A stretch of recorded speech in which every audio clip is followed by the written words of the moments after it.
contradicts the constitution, but you like the idea, then you can do a slight amendment. And if you want me to help you, I can do it.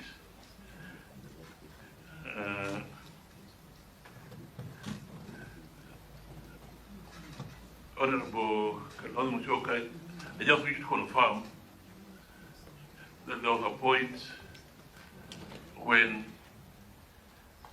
I thought I'd had enough and I wanted to sign. And actually, I'd gotten good jobs somewhere. But he came. My friend came.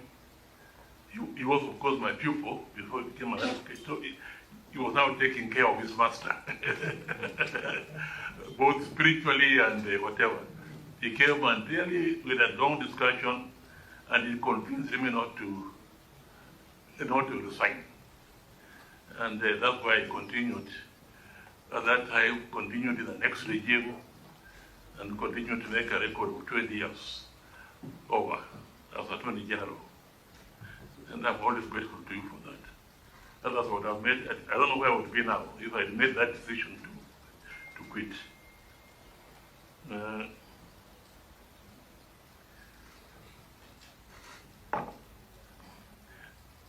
Honorable Kalonzo, you asked about fidelity to political parties. To me, the situation to me, or that one is very, very clear.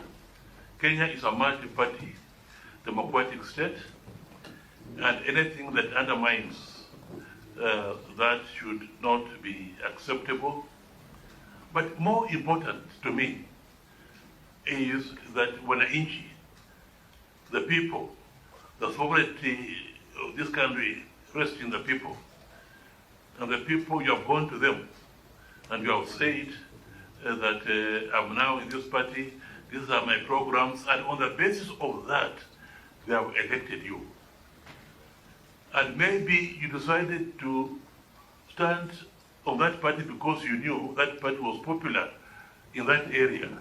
And therefore, for you to be elected, you must be a member of that committee. So you are going there under false pretenses to be elected, and then soon after election to go somewhere else.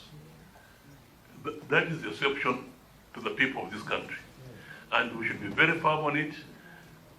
I agree with my, if you go to the parliamentary record, what Tom Mboya said when in the parliament, when they brought up that law that if you resign from the party which elected you, then you must go back to the people and have a by-election. I agree entirely with what Thomas Joseph Mboya said. You should have the courage just to resign and go, rather than say, I will not go. I'll use the processes of the tribunal or the court and so on. And by the time they decide, my time will be over. I've heard such statements being made. And really, that is arrogance, impunity of the highest order. For you to sort of agree, I've left. And you are now on the other side. And then you say, but nothing will happen to me because I'll use the system to stay where I am now until the next election. You know, it's a gross abuse of the system that is there. And such approach should be discouraged and discouraged completely to me. So, we should make it easier for such people to resign, and not make it not so much for such people to resign, but we should make it easier for the institutions that deal with such matters to make quick decisions, and if there need be a by-election, let it be a by-election, rather than boasting that we are going to use the courts, the tribunals, and so on, which will take you round and round until the 4 or 5 years are over. Really, all of us around this room, we should detest that type of approach to our politics. We are not maturing enough. We should, by now, we should have matured enough. Not even to say that should be an embarrassment to yourself. And they say so again with the pride. This is wrong. This is the rotten part of our Kenya politics is really that. So I think I've answered you, Mshoka, that one. Johnson Omari, yeah, thank you very much. We have been together for many years. Safari Park, particularly, and so on. And the comments we made about 2002 elections, the margin of victory was such that they could not be tampered with. Who tells you that? I've been in the system. If I wanted to tamper with that, I would have done it. We have a recent example here in Gabon.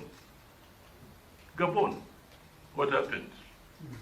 Did the Electoral Commission announce so and so has won? But when they opened the server, what happened? And yet the result of the election announced in Gabon, the gap was so wider than the 2002 elections. I think it was something like 17% versus 7%, but they had done it. I'm just saying this to give credit. Let's give the credit where it is due, that the Electoral Commission did a good job in that election and announced the results which reflected the wishes of the people of Kenya. And that Electoral Commission was actually composed of people, commissioners, nominated by political parties of the day. And therefore it's possible. Now, when you say that people nominated by parties will be partial and so on, yeah, it's true. But you see, if you do not give political parties, particularly the 2-3 big ones, that chance to nominate their own people, if they have to go into the system of maneuvering, manipulating the selection system to make sure that the person is there, the type of person they'll nominate will not be a person of gravitas. It will be a sycophant, and therefore he'll be influencing. He'll be there to disturb the situation and so on. So that's why it's good just to accept the situation the way it is. Say, you are the big guys, nominate. But there should be people of gravitas, and they will do so. Rather than making them go under the table, manipulating, and making sure that their sycophants are nominated.